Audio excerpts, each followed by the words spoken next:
My baby came 8 weeks early on a wind-whipped Tuesday, and the only thing I knew to do, once they wheeled me to recovery and told me he was alive but struggling, was text the family group chat. "We're in the NICU. Please pray." 10 seconds later, my Aunt Cheryl posted sun-drenched beach photos from Oahu. "Aloha from Waikiki," she wrote, like we were all swapping vacation pics and not sitting under fluorescent lights while my son learned how to breathe. No one came. 4 weeks later, I was still in the hospital cafeteria eating a stale bagel when my phone lit up like an alarm system, 62 missed calls, a stack of texts, 9 voicemails. A new message from my brother, Lucas. "Pick up. It's bad." I answered with hands that wouldn't stop shaking. I used to imagine my first year of motherhood would be chaotic in the sweet, ordinary way, milk-stained t-shirts, sleepless nights, friends bringing over casseroles and advice I didn't ask for. Love crowding the apartment, people fighting to hold the baby for 5 minutes while I took a shower. Instead, I got a fight for my son's life and a betrayal I still don't fully have words for. My name is Maya. I'm 32. And I didn't know how much strength lived in me until my son, Jamie, arrived at just 28 weeks. 1. The shattering. We live in Denver, in a second-floor walk-up where the morning sun falls right onto our thrifted dining table. I used to joke that the place felt more like a friend's vacation rental than a grown-up home, cozy, cheerful, a little too small, too many plants. I liked that about it. I liked our neighborhood coffee shop that spelled my name wrong every time. I liked hearing the light rail clatter past at 6:10 a.m., a reminder that the world kept moving and I was on schedule. Before the baby, my life felt solid. I had a marketing job I loved, helping local restaurants and salons figure out how to tell their stories online. I never thought selling something could feel like service, but these were people trying to keep their doors open. Helping them meant helping our block stay alive. My husband, Ethan, taught high school physics. He's the kind of teacher who brings a bicycle wheel to class to demonstrate angular momentum, who lights up at teenagers' most ridiculous questions as if curiosity were a sacrament. We married 3 years ago under a red rock sky outside Morrison. We made plans the way you do at 29 and 30, an in-unit washer/dryer someday, a backyard maybe, a kid when we felt ready. But ready turned slippery the day the doctor called our situation unexplained. We tried for 2 years. We lost 3 pregnancies. The third one took something out of me I didn't know I still had. One night, after the last loss, Ethan put 2 plane tickets on the table like a peace offering. "We're not quitting," he said.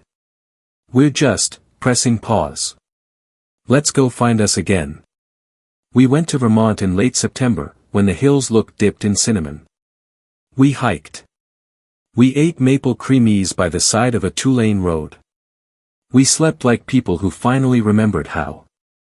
Somewhere in those quiet days, without charts or calendars, I conceived.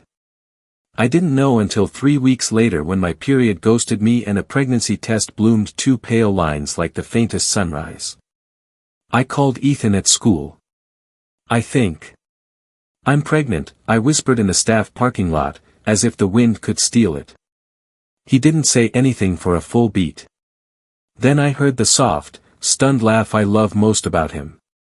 "I'm coming home," he said. Nothing else.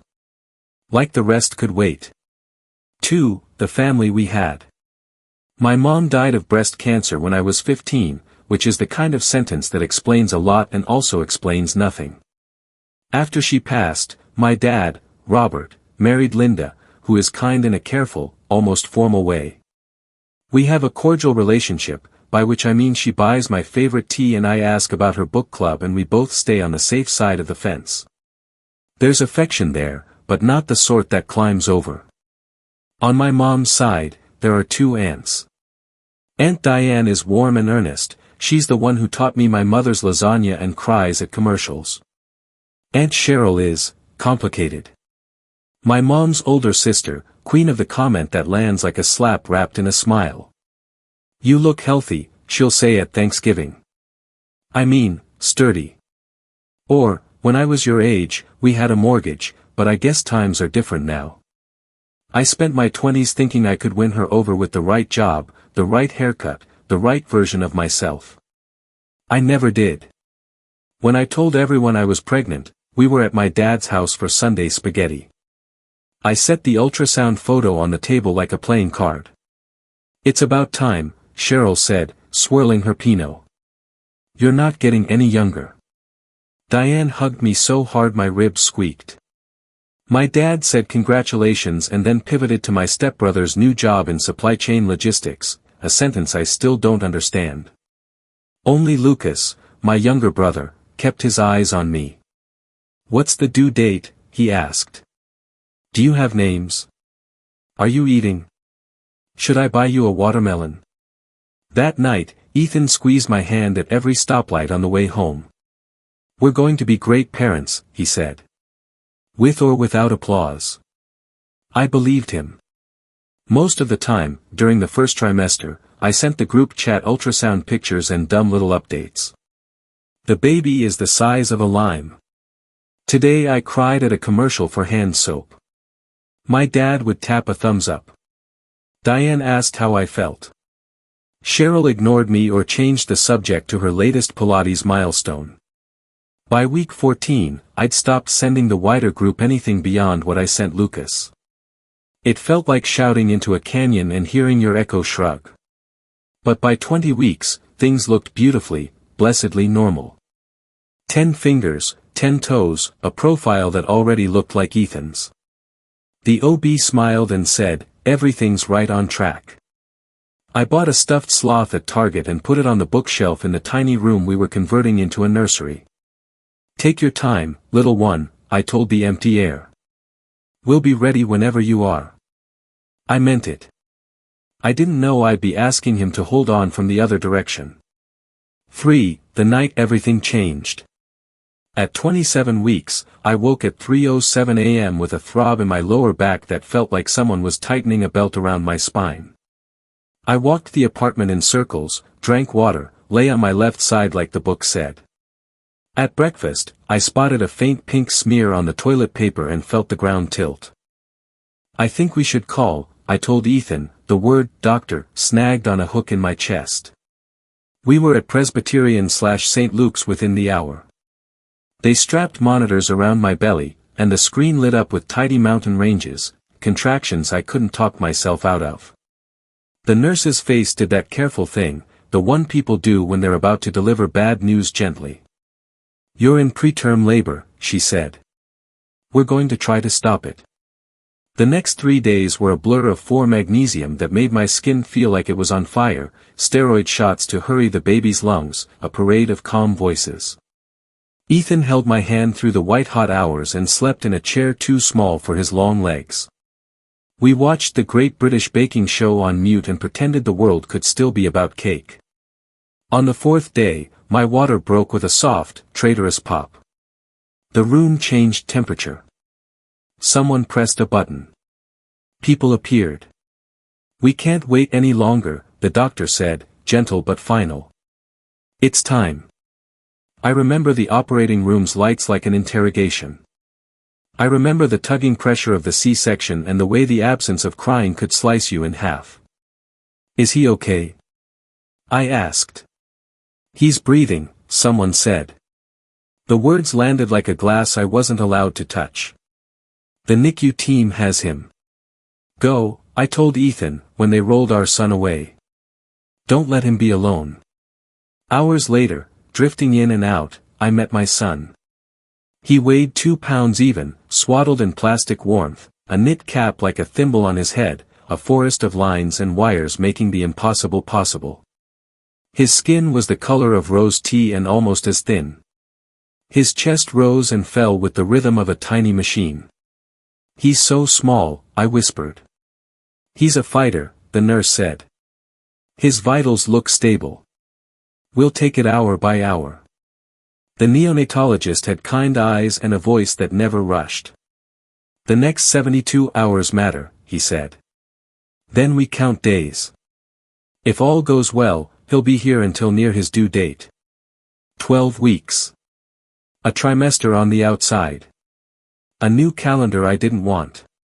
That night, while Ethan ran home to grab clean clothes and feed our cat, I opened the family group chat. Jamie Ethan Thompson was born today at 28 weeks. He's in the NICU. Please pray and please keep us in your hearts. I attached a single photo, his hand, a pink, perfect comma, curled around the tip of my finger. I stared at it like a question I couldn't stop asking. The first reply was from Cheryl, 5 photos of turquoise water and a caption like a postcard. Aloha from Waikiki. Weather is perfect hibiscus. I stared at my phone until my vision doubled. Surely she'd misread. Surely someone, Dad, Diane, would follow with words that hit the right note. No one did. Lucas called within a minute. I'm so sorry, he said, voice shivering with all the things we couldn't fix. Do you want me to fly out? I can be there tomorrow. I don't know, I said, which was true. I didn't know how to hold my own body, let alone a plan. He's so small, Lou. I'll try for this weekend, he said. Has Dad come by yet? No one has. I told him about Cheryl's beach photos. The silence on the other end sounded like somebody biting back a word they'd regret. That's messed up, he said finally. I'll call him. My dad texted late that night. Sorry to hear about the complications. Keep us posted. Diane sent a short prayer and a line about how hospitals do miracles now. No one asked what I needed. No one came. I kept thinking, maybe they don't know how bad it is. Maybe they think NICU means a light observation ward, a few extra nights. I bent myself into every possible excuse to make my heart hurt less. Ethan didn't bother with excuses. This is their grandson, he said, jaw tight. They should be here. I nodded, even while I typed updates into the group chat like a person sending messages into a bottle. Weight gains measured in ounces. The day we switched from a ventilator to CPAP, the first time Jamie opened his eyes in a sliver and I swore he looked annoyed at the light. Cheryl replied once with, my neighbor's niece was a preemie and now she's a college volleyball player. See? It'll be fine. The way some people toss hope like confetti and call it help. 4. The NICU becomes a country. The NICU is its own small nation with customs you learn on arrival. You scrub to the elbows. You speak in low voices. You learn which alarms mean a nurse will amble in smiling and which ones make everybody in the room move at once. You memorize numbers, oxygen saturation, heart rate, respiratory rate, and become the kind of person who watches a monitor like it's the stock market. We found a rhythm that had nothing to do with time zones the rest of the city recognized. I arrived at 8 a.m. for care time, diaper, temperature, a tiny mouth swabbing, the once-a-day kangaroo care where a nurse would gather his tubes like a bouquet and fold Jamie onto my chest. I held him skin to skin while the world went small and perfect and sane. Between care times, I pumped in a small room behind a curtain with 3 other women who understood everything I couldn't say out loud. Sarah had twins born at 26 weeks, Jessica's daughter had a heart defect that made every feeding feel like a tightrope, Priya's son had Down syndrome and a bowel surgery scheduled for Friday.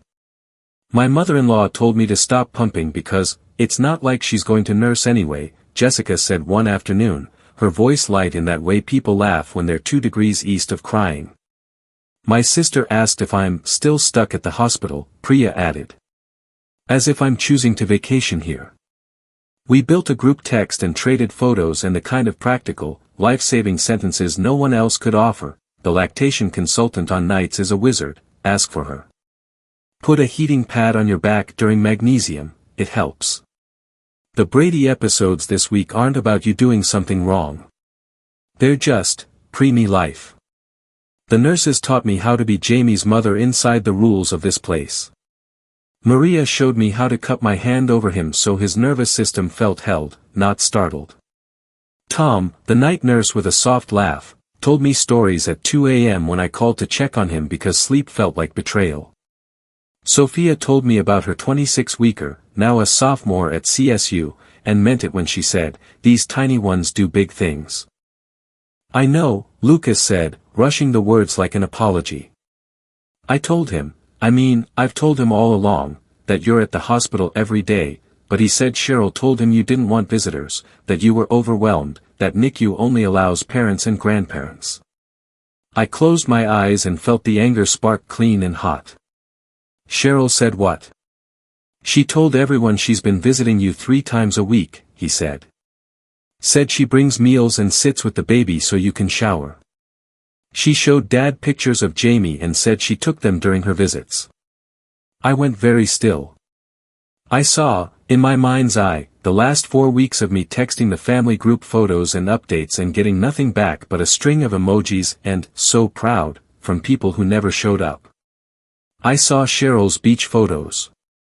I felt the sick, weightless sensation of realizing the hurt you've been carrying is even heavier than you knew. "Lucas," I said, careful as a person crossing ice, "no one has visited. Not once. No meals. No phone calls beyond your calls and Diane's texts. No one. Cheryl is lying." I could hear his breathing change. "I knew something felt wrong," he said. "I kept asking why no one was talking about Jamie, and Cheryl always said you wanted privacy, that you were too fragile for visitors, that the NICU was strict." "The NICU allows 4 designated visitors," I said. "Ethan and I are 2. I left the other slots open for family who would actually come." "Okay," he said, a promise in a single word. "I'm going to Good Sam. I'll call you back." I walked back to the NICU in a fog so thick I could taste it. I stood at the sink and scrubbed my hands to my elbows like I could scrub the humiliation off. Jamie's monitors blinked steady and kind. I pressed my palms to the side of his open crib and whispered the only thing that made sense, "I'm here." Lucas texted an hour later. I told them the truth. "Video call tonight. They need to hear it from you." That night, with Jamie asleep and Ethan on his way from school, I propped my phone against a box of tissues and answered the video call. In a rectangle on my screen, my father looked older than he had a month ago. Linda sat beside him, her hand on his shoulder. 2 of my cousins hovered in the background. On the far edge, Cheryl wore her most practiced neutral face. "Maya," my dad said, voice thick. "Lucas tells me we've been misinformed." I angled the camera toward Jamie. "This is your grandson," I said. "He's 4 weeks old and none of you have met him." There was a collective inhale, the kind people make when a reality arrives that they didn't bother to imagine. "Oh, honey," my cousin said. "He's beautiful." "Cheryl told us the NICU only allowed grandparents," my dad said, eyes on the tiny rise and fall of Jamie's chest. "She said she went in my place because I remind you of your mother and it would be too hard for you." "That's a lie," I said, turning the camera back to my face. "The NICU allows 4 visitors. I've been alone here 12 hours a day for a month, pumping every 3 hours, learning to be my son's mother inside a maze of machines. Ethan comes at night. Lucas calls. And that's the list." Cheryl said, my cousin started. I didn't raise my voice. I didn't need to. "Cheryl has lied to you," I said. "She took the photos I sent to the group and pretended she took them during visits that never happened. She told you I asked for privacy when I was begging for help." Everyone turned to Cheryl. For the first time I could remember, she looked rattled. "I was trying to protect the family from the constant updates," she said, as if moderation were a kindness. "No one needs to hear about every gram and every test. I visited once, and Maya was sleeping." "You didn't visit," I said. "They log every visitor. The nurses would know. Don't do this." "Are you calling me a liar?" she snapped, the veneer cracking. "Yes," I said simply. "Because you are one." My father's voice, soft for once, cut in. "That wasn't your decision to make, Cheryl," he said. "You don't get to choose whether I know my daughter's pain." What followed felt like surgery, slow, precise, necessary. Lucas laid out the messages he'd seen in a second group thread, one I wasn't in, where Cheryl posted my photos and passed them off as her own, where she framed me as fragile and dramatic, where she told people not to call because I couldn't handle it. By the end of the call, my father said he'd be at the hospital at 8 a.m. Linda nodded, eyes wet. My cousins apologized. No one looked at Cheryl. I want to be clear, I said before I hung up. I'm focused on Jamie. I will choose who gets to be in his life. Blood alone isn't enough. I ended the call and felt lighter, like someone had opened a window in a room I didn't realize was suffocating me. 6. The showing up. The next morning, I found my dad and Linda at the NICU doors with visitor badges clipped to their shirts like humble medals. My dad's eyes landed on Jamie and filled in a way I'd never seen. I'm sorry, he said, the words inefficient and perfect. I should have called you. I should have come. You should have, I said. It felt good to say it without adding a cushion. But you're here now. They'd brought a bag the nurses had helped them fill, soft preemie onesies, a NICU milestone journal, a gift card to the hospital cafe, a pair of slippers that felt like a mercy under my swollen feet. My dad, who never reads instructions, listened as the nurse explained how to place a gentle hand on Jamie's back without overstimulating him.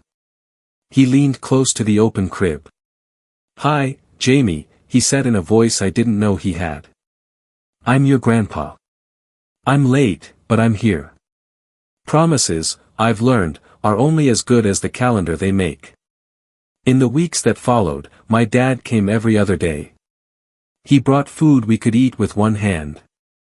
He learned the hospital coffee machine. He sat with Jamie so I could shower downstairs without sprinting back up the stairs at the first phantom alarm I heard in my head. My cousins reached out, chastened and careful.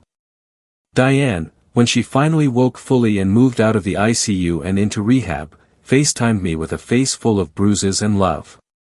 I should have known, she said. I won't let her run the story again. Cheryl tried to visit once. I'd already told the nurses to keep her off the list. She argued at the front desk about rights and family and fairness. I walked up to the entrance and told her the truth she hated most, you don't get to be here. She left crying. She sent a long email about being misunderstood. I archived it. We fed Jamie every 3 hours around the clock, a schedule that made time meaningless and also holy. We tracked ounces and diapers and fevers. We looked at him like he'd invented light. The pediatrician said words like thriving, and I put them in my pocket like smooth stones I could rub when my hands got nervous. A month later, we went, to everyone's amazement and only after the pediatrician signed off, for 45 minutes to Aunt Diane's small welcome home gathering. A NICU nurse we trusted watched Jamie so we could stand in a room full of family and decide which kind of people we were going to be. Cheryl hovered at the far end of the kitchen. She walked up to me eventually, tight smile in place. Your baby looks well, she said, tone neutral as drywall. I'm glad it worked out. His name is Jamie, I said. And he's doing well because a lot of people worked very hard, his nurses, his doctors, his parents, his uncle, his grandparents. Not because it worked out. She tried to pivot to misunderstandings and both sides, but I stopped her. There aren't two sides here, I said, voice even. You lied. You isolated me. You stole photos of my son to build yourself a story. If you want a relationship with Jamie, you'll start by acknowledging the harm you caused and making amends, not excuses. Her face went red in a way I'd seen since I was 12. You can't keep me from my great-nephew, she said. I can, I said, calm as a fact. Being family is something you do, not something you are. I walked back to Ethan and felt an unclenching that started somewhere behind my ribs and spread. When people asked when they could meet Jamie, I told the truth.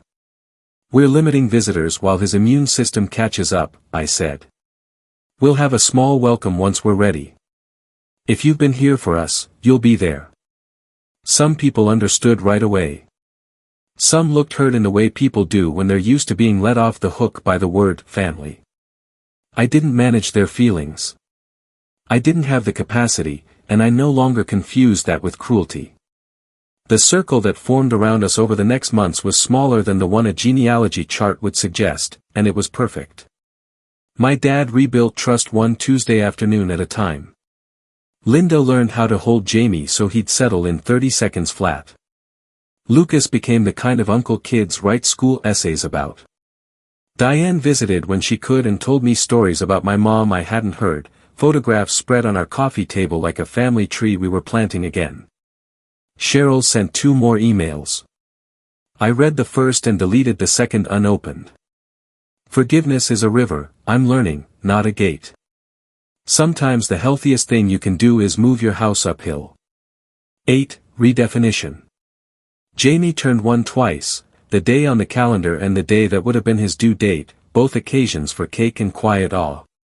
The party was small, 2 NICU nurses who had become actual friends, 2 moms from the pumping room, my dad and Linda, Lucas, and Ethan's parents on FaceTime holding a banner from 3 states away. We cut a cake he didn't eat and let him smash a banana instead. He laughed so hard at a squeaky giraffe toy that the cat fled under the couch in outrage. I looked around and realized, this is the family. The one we built on purpose. The one that didn't flinch when the lights went out. I used to think resilience meant not breaking. Now I know it means breaking and mending and being honest about the seams.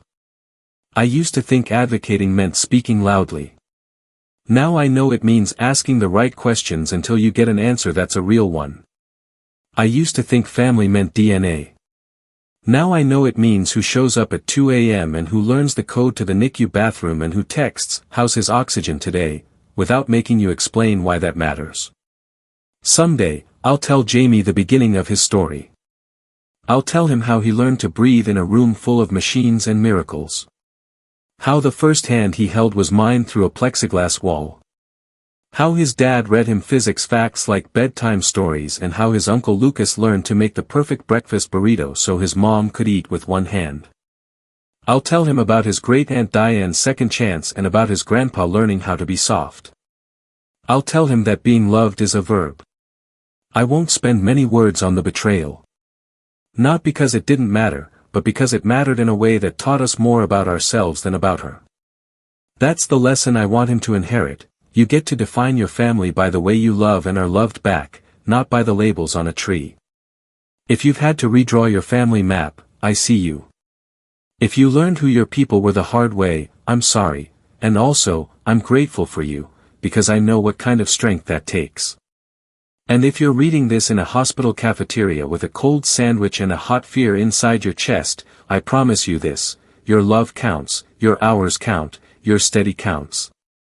You are already the parent your baby needs. We're okay. Better than okay, on most days. Some afternoons, Jamie takes wobbly steps from the coffee table to my knees, a 6-step epic we cheer like it's the Olympics. Some mornings, Ethan tucks his face into Jamie's neck and the kid squeals like the world is brand new. Some nights, I sit on the couch after bedtime and trace the scar across my belly and think about the parts of me that broke and the parts of me that grew back stronger. If you want to tell me about the people who showed up for you, and the ones who didn't, I'll listen. If this story found you at the right time, feel free to pass it on to someone who needs a hand to hold, even if it's only in words. Take care of yourselves. And if you're the person asking, how can I help? Start with showing up. That's the whole secret. It always was. 9. Life after the hospital. The first night home felt quieter than any silence I'd ever known.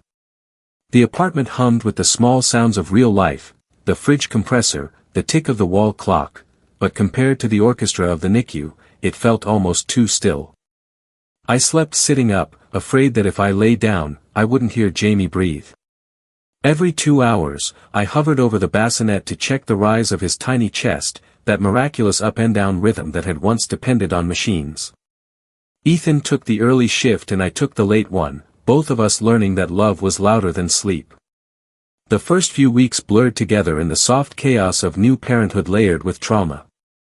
Every beep from the baby monitor sent a jolt through my spine. Every sneeze made me hold my breath. The nurses had warned us about NICU parent PTSD, but it still surprised me, how the body remembers fear even when the mind insists everything's fine. Sometimes, I'd catch myself standing in the kitchen, milk bottle in hand, staring at nothing. Ethan would touch my shoulder, gentle, grounding. "Hey," he'd say. "You're home. He's okay." I'd nod, trying to believe it. 10. The cost of survival. Insurance covered most of Jamie's hospital stay, but most is a relative term. The bills started to arrive in thick white envelopes, one after another like waves that never stop coming.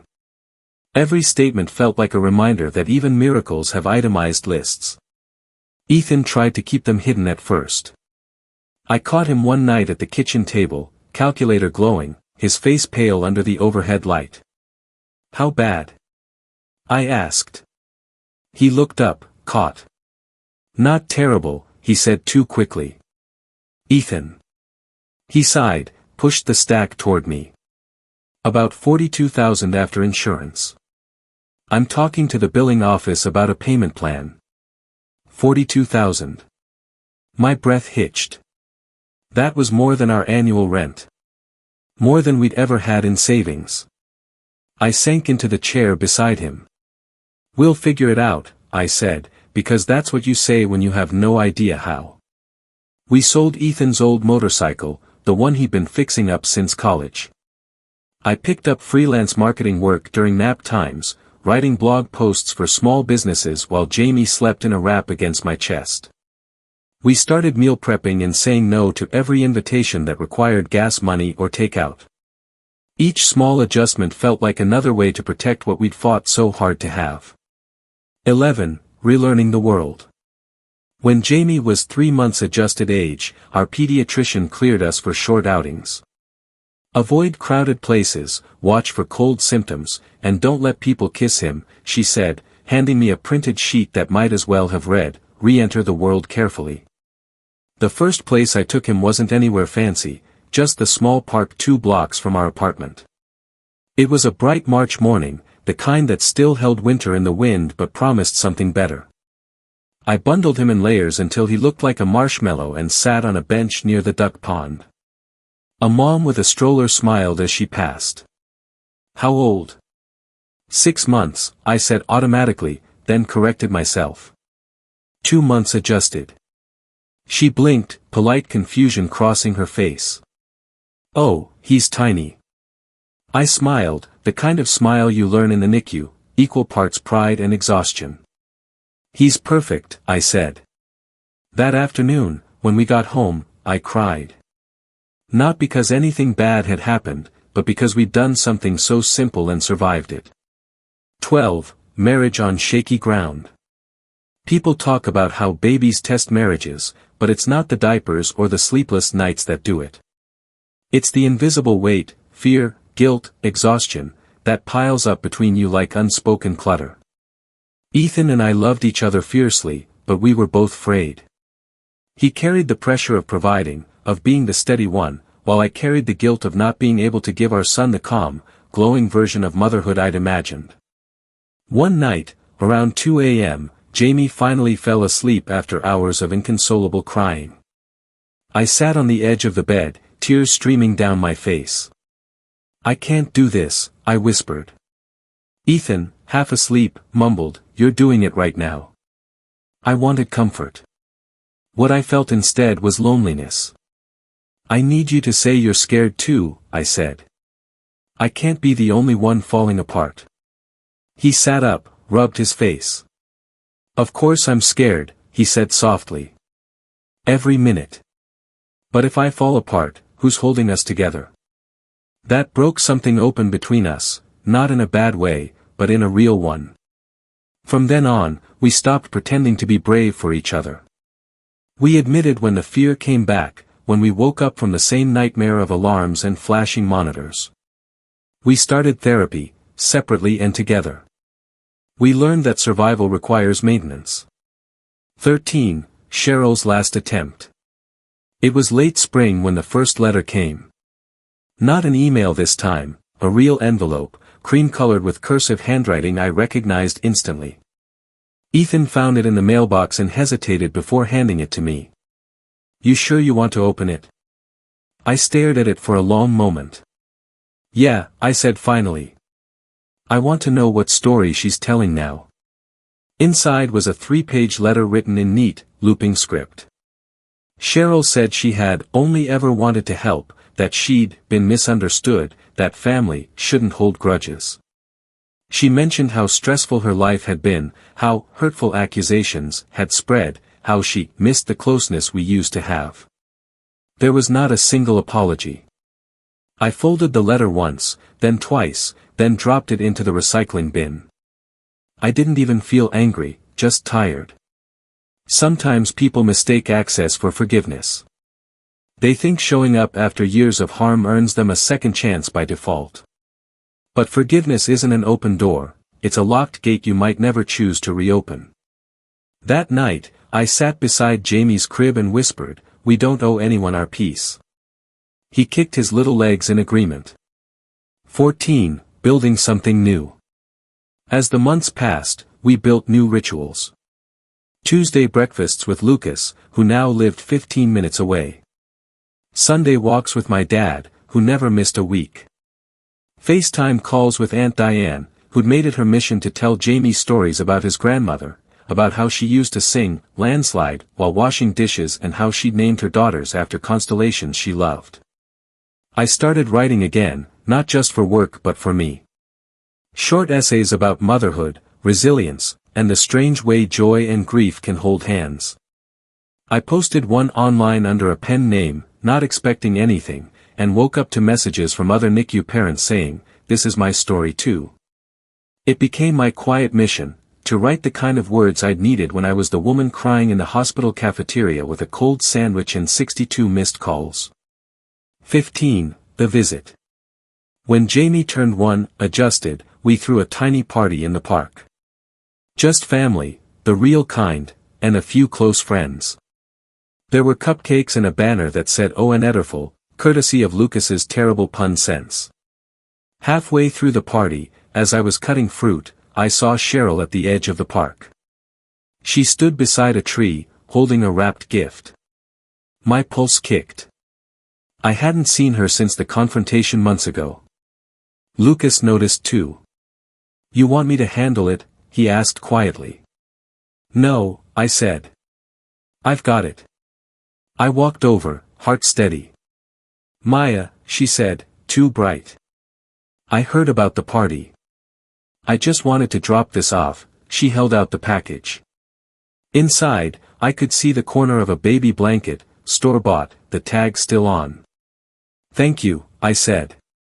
"You can leave it here." She shifted, uncomfortable. "You look good. Motherhood suits you." I nodded. "It's not a costume, Cheryl. It's work. The kind of work you show up for." She flinched, but said nothing. "I hope you find peace," I added, because spite might feel satisfying, but closure feels cleaner. Then I turned and walked back to my son, my husband, my brother, my father, the people who'd earned their place. The blanket stayed on the picnic table until the party ended. We left it there. 16. The second firsts. After Jamie's first birthday, life started to look like the version we dreamed about before everything went sideways. We went to farmers markets on Saturdays, took family photos in the same park where I'd first dared to breathe outside the NICU. Jamie learned to crawl, then walk, then run in the terrifying, joyful way toddlers do, like gravity is optional. Every milestone carried an echo of gratitude. His first laugh felt like a song. His first word, "Dada," naturally, made me cry in the middle of Target. Sometimes, people asked if I'd have another baby. My answer changed depending on the day. Some days I said maybe, some days I said never again, and both felt true. But mostly, I just said, "We're whole right now," because we were. 17. Redefining strength. Before Jamie, I thought strength meant composure. Keeping your voice even when you wanted to scream. Smiling through exhaustion. Saying, "I'm fine," so often you start to believe it. Now I know better. Strength is the woman crying in the NICU bathroom, then washing her face and going back to hold her baby anyway.